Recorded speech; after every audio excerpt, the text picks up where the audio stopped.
Custo de vida, emprego e desemprego, cesta básica, tarifas públicas, salário mínimo. Agora, na Brasil Atual, a análise do DIEESE.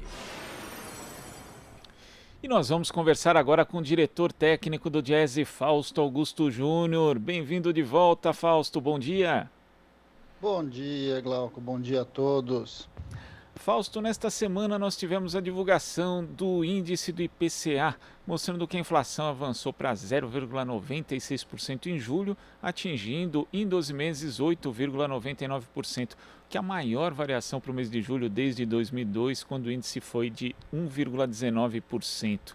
A gente vê aí que o custo da energia elétrica aumentou 7,88% e tivemos um anúncio ontem da Petrobras também do aumento do combustível nas refinarias. Nós sabemos que tem esse índice geral, Fausto, mas quando separam-se os componentes ali da inflação, percebe-se também que ela acaba pesando para alguns segmentos sociais, principalmente os mais pobres. Como é que você analisa esses dados, Fausto? Bem, Glauco, a inflação está aí batendo a casa acima dos 9% nos 12 meses, já passamos dos 5%, muito próximo aos 5% aí ao longo de 2021 e não tem sinais aí que ela vai arrefecer nesse próximo período. A gente está assistindo aí a elevação dos preços administrados, e aí principalmente combustíveis de um lado e energia elétrica do outro, e vai impactando o conjunto das famílias. Vamos lembrar que a questão da alimentação é uma questão bastante importante. O preço das commodities internacionais vem jogando os preços para cima, e o preço da alimentação também tem sido elevado e tem custado muito caro para o conjunto da população brasileira. Nós estamos num cenário de carestia, Glauco. O que significa isso? Significa que os salários não conseguem acompanhar o aumento dos preços, os preços continuam em crescimento e a população compra cada vez menos. De alguma forma, esse é o quadro econômico que nós estamos vivendo. Nós estamos com uma taxa de desemprego muito próxima aos 15 milhões de desempregados, ou seja, um volume muito alto de desemprego. E aí, na outra ponta, a gente está assistindo aí, como foi visto na semana passada, e aí essa semana saiu ali a ata do Copom, mostrando que o governo caminha para um aumento mais substancial da taxa de juros, né, o que deve levar aí, muito provavelmente, chegar ao final do ano próximo aos 7,5% de taxa de juros, o que busca esfriar a economia num momento bastante complicado da saída da própria pandemia. Quando a gente olha para esse cenário, o que a gente tem é recessão de um lado, do ponto de vista da economia em geral, você ainda dificilmente você vai conseguir compensar as perdas do período passado. De outro lado, você começa a assistir uma elevação dos preços, corrosão dos salários, e de alguma forma aí a gente vai caminhando para um cenário muito complicado do ponto de vista econômico, principalmente para a população mais baixa. A gente vai ver muito analista econômico até comemorando, porque afinal de contas as altas taxas de juros vão remunerar mais o capital, mas na média a população brasileira compra menos, na média a população brasileira tem mais dificuldade para realizar ali a sua vida no geral. Preços administrados, política efetiva da Petrobras tem causado esse aumento constante aí do preço dos combustíveis, e o preço dos combustíveis acaba impactando o conjunto todo da economia. Agora nós estamos no meio também de uma falta de previsibilidade com relação ao setor energético. De um lado, a gente teve aí falta de investimento nesse período todo com relação ao próprio setor, isso coloca em risco a questão do apagão, mas de outro também a própria privatização da Eletrobras. Quando a gente olha para todo esse cenário, o que a gente está olhando para frente é um Brasil que se desconstrói, uma população que tem capacidade de compra cada vez pior, reajustes abaixo da inflação, ou seja, muita dificuldade aí para recomposição em geral aí dos salários e, de alguma forma, um padrão de vida que vem se reduzindo. E o governo faz muito pouco para atenuar justamente os impactos dessa inflação nas famílias mais pobres. Quando a gente vê, por exemplo, Fausto, que desde o governo Temer não temos mais a política de valorização do salário mínimo, sendo feita apenas a reposição da inflação, e a gente sabe que acaba não beneficiando as famílias mais pobres, que têm uma inflação muito maior do que mostram os índices oficiais, por conta, né, daquilo que é gasto por essas famílias. E também quando nós vemos o anúncio do Auxílio Brasil, que entraria no lugar do Bolsa Família, não tem um valor definido, mas especula que seja R$ 300. R$ 300 hoje, compram 47% da cesta básica, tirando a média das capitais, feito um estudo elaborado pelo próprio Diese, sendo que o valor médio do benefício no último ano do governo, no penúltimo ano do governo Dilma, o último ano completo, 2015, era de R$ 165, que também comprava 47% da cesta básica. Então é uma atualização que é obviamente insuficiente, porque hoje a situação, em especial das famílias mais vulneráveis do ponto de vista socioeconômico, é muito pior do que naquela época, Fausto. Não, sem dúvida, Glauco, em relação às famílias mais pobres, a gente vê uma deterioração muito acentuada, né? De um lado, a gente já viu isso, foi causa, a pandemia mostrou para a gente a quantidade de pessoas que dependem aí da chamada economia informal. Essa economia informal, ela está retomando por conta aí da reabertura da economia pós-pandemia, mas num patamar muito aquém do necessário. E ao mesmo tempo que a gente tem visto é que os preços, em geral, dos produtos cresceram muito além da capacidade de renda da população, ou seja, a população tem ganhado cada vez menos. O governo, de certo modo, não traz nenhum movimento em relação ao aumento da renda da população ou da distribuição de renda, muito pelo contrário, os mecanismos que a gente tem assistido até agora são mecanismos de maior concentração de renda, seja as discussões que a gente está vendo na reforma administrativa, na reforma tributária, nessa chamada mini-reforma aí, trabalhista novamente, quer dizer, o governo se movimenta no sentido de retirar direitos dos trabalhadores, vis-à-vis ampliar aí a transferência de renda para os mais ricos. A proposta do novo Bolsa Família, do chamado Auxílio Brasil, é, na verdade, simplesmente uma jogada eleitoral com muito pouco impacto, porque de um lado o que a gente vai assistir, até você vai ter lá a chamada elevação, porque afinal de contas está congelado, mas é bom lembrar que no caso do Bolsa Família, o que a gente vem vendo desde 2016 é uma redução das famílias beneficiadas, de um lado, é uma diminuição efetiva do volume de recursos colocado, e aí o que a gente vai assistir agora é basicamente talvez uma recomposição, tanto do seu valor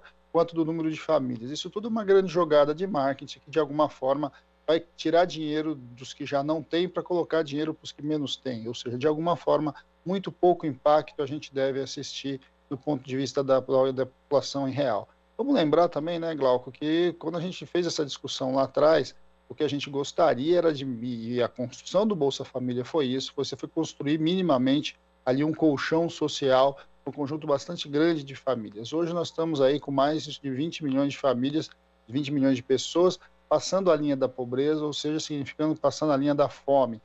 Ou seja, hoje o próprio benefício é incapaz de garantir a segurança alimentar, que é o objetivo primeiro aí do Bolsa Família. O Bolsa Família deveria ser ampliado radicalmente para todos aqueles que de alguma forma não têm segurança alimentar, e garantir minimamente essa segurança alimentar significava encontrar um valor que fosse condizente aí não só com a cesta básica, mas também com itens essenciais, como por exemplo o botijão de gás, que por conta da Petrobras, por conta dessa política da Petrobras, vem subindo seus preços de maneira um tanto quanto fora da curva, e nós estamos aí com o valor já passando dos R$100 um botijão de gás. Muitas das famílias estão voltando a cozinhar ali com lenha, muitas das famílias sequer têm o que cozinhar ali no seu fogão, e eu acho que essa é uma discussão que a economia precisa dar conta. Não é só uma discussão para onde vai a economia brasileira, mas para onde vai o bem-estar do conjunto da população.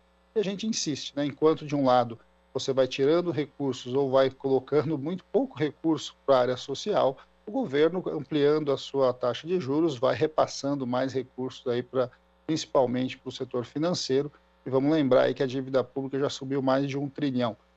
E com a alta taxa de juros, muito provavelmente o mercado especula que deve bater o final do ano acima dos 7,5%, aquela discussão toda que o ministro da Economia falava, que o Brasil tinha entrado numa nova curva com taxa de juros negativa e crescimento econômico, não vai se confirmando. O Brasil não vai recuperar suas perdas da pandemia de um lado, do ponto de vista econômico, e de outro a gente vai voltar para patamares de juros bastante altos, com custo de carregamento da dívida muito alto de um lado, que vai corroendo as próprias finanças públicas, algo que pouco se discute. O que se discute é que tem que retirar recursos do trabalhador, recursos do direito social, e aí, de alguma forma, repassar novamente o setor financeiro. É disso que nós estamos vendo, é isso que nós estamos assistindo, e vamos lembrar, o conjunto das famílias brasileiras endividadas nunca teve tão alto, e a elevação da taxa de juros vai inevitavelmente retirar mais renda da família, do conjunto das famílias do Brasil e das famílias dos mais pobres. Por último, Glauco, é bom lembrar que um dos gatilhos que estão previstos aí nesse Bolsa Família novo, nesse Auxílio Brasil, é autorização para que você tenha desconto no auxílio do Bolsa Família para endividamento, ou seja, os bancos vão se utilizar do Bolsa Família, do Auxílio Brasil, para ganhar mais dinheiro, porque eles vão promover os famosos distribuição aí de crédito para os mais pobres, a uma taxa de juros absurda, como a gente vê em alguns segmentos, e aí isso vai poder ser descontado do Auxílio Brasil. Mais uma vez, mais um mecanismo que vai atender principalmente ao setor financeiro. Falando justamente dessa questão dos juros, né? O Copom elevando pela primeira vez em 18 anos acima de 1 ponto, invertendo ali justamente essa tendência que o governo se jactava ali de estamos com juros negativos, tal, nunca o ambiente econômico foi tão bom, o que já não pode ser mais dito como verdade. Agora, Fausto, essa inflação é sempre a mesma coisa, né? Quase sempre durante anos a gente escutou que quando se aumenta ali a taxa de juros é para combater algum tipo de surto inflacionário, só que essa inflação não é uma inflação de demanda. Além desses impactos que você já citou, aumento da dívida pública, aumento do endividamento das próprias famílias, isso vai conseguir conter o nosso processo inflacionário? Bem, Glauco, a aposta do governo é reduzir drasticamente o crescimento do PIB, né? Ou seja, todo mundo já está indicando aí que o crescimento do PIB para o ano que vem não deve passar aí dos 2%. A tese deles é que a inflação de serviço começou a crescer por conta da reabertura econômica e agora você vai asfixiar aí a economia por conta aí do aumento das taxas de juros. Agora, o aumento da taxa de juros, na verdade, de alguma forma, é o próprio financiamento da dívida pública. O governo está com muita dificuldade de negociação dessa dívida pública, até porque, vamos olhar, o governo não tem nenhuma política econômica efetiva. Não ter política econômica efetiva traz um monte de dilemas, né? Traz um monte de dúvidas para o mercado e o mercado vai cobrar e está cobrando caro por isso. Só que quem está pagando essa conta é a população brasileira. A população brasileira vai pagar a conta alta nos juros, porque os diversas formas de endividamento, seja o cartão de crédito, o cheque especial, o crédito imobiliário, tudo isso já está crescendo, o custo, né, desse tipo de dinheiro. De alguma forma, a gente vai ver uma economia que vai esfriando, porque se você tem dificuldades ali de concessão de crédito em qualquer área, o que você assiste sempre de certo modo, um esfriamento, uma diminuição das obras, uma diminuição da economia como um roda, e o mundo real vai cada vez ficando mais complicado. Essa aposta, de novo, de que você, de alguma forma, vai conter a inflação a partir da recessão, a partir da crise econômica, a partir do esfriamento da economia, vai diretamente em conta a política do atual governo, mas se não leva em conta que uma boa parte ou a maior parte do aumento da inflação está vinculado ao próprio governo, está vinculado a uma ideia de que os preços internacionais precisam, de certo modo, estarem equiparados aos preços nacionais, principalmente no caso do petróleo. E aí vamos lembrar, é a política atual de preços da Petrobras que vem colocando sucessivos aumentos e que vem impactando a economia como um todo. E de outro, agora a gente está assistindo o mesmo movimento com a energia elétrica. Ou seja, a gente vai assistir cada vez mais preços administrados subindo e uma tentativa de reduzir a inflação por meio do esfriamento da economia. Esfriamento da economia significa mais taxa de desemprego de um lado, menor renda e menor poder de compra. Num cenário muito complicado. Vamos lembrar que nós estamos com quase 15 milhões de desempregados, uma renda que não cresce, né? Salários que não são reajustados na sua grande maioria, no mínimo com a recomposição da inflação. Ou seja, quando a gente olha esse cenário, é um cenário que vai colocando a gente numa espiral para baixo. Cada vez menos as pessoas têm condições de ampliar a sua cesta de produtos, na verdade, sua cesta de compra vem se reduzindo, a carestia vem comendo o poder de compra da população, ou seja, cada vez se compra menos, cada vez se comprando menos, cada vez se produz menos e se gera menos emprego. Esse é o redemoinho que a gente está caindo e que, de alguma forma, as políticas aí que estão colocadas estão muito longe de dar conta de reverter essa situação. E vamos lembrar, um governo também que tem muito pouca credibilidade, cada vez mais dificuldades de mostrar para que veio, e aí a gente vai assistindo um deterioramento da economia em geral, dos atores econômicos, que vão tendo cada vez mais dúvida para onde a economia vai, e, por outro lado, um desmonte do social, um desmonte de todas as ferramentas que, de alguma forma, amorteciam a nossa desigualdade. A proposta que está aí é a proposta dos chamados 30%. 30% da população brasileira deve ganhar mais e a grande maioria vai ficando pobre, cada vez mais pobre, num modelo econômico que não para em pé. E esse vai ser um embate, muito provavelmente, em 2022, nessas novas discussões para onde vai o Brasil. Afinal de contas, o Brasil continuará nessa trajetória em que alguns ganham muito e a grande maioria ganha muito pouco, ou mais perde muito, na verdade, e da outra ponta um projeto que, de alguma forma, mostra um Brasil que tenha que buscar uma distribuição de renda e uma nova forma de pensar o bem-estar do conjunto da população. Isso já está colocado enquanto desafio, isso já está na rua. O anúncio aí do Auxílio Brasil tem a ver com isso, tem a ver com essa discussão eleitoral que corre, mas enquanto isso, a gente vai assistindo mesmo, um desmonte dos direitos sociais, dos direitos trabalhistas e do conjunto aí dos mecanismos de proteção da população brasileira. Essencialmente um modelo de exclusão. Fausto, muito obrigado pela sua participação no Jornal Brasil Atual. Até a próxima. Até a próxima, Glauco. Conversamos aqui com o diretor técnico do Diese, Fausto Augusto Júnior. Você está ouvindo Jornal Brasil Atual. As notícias que os outros não dão.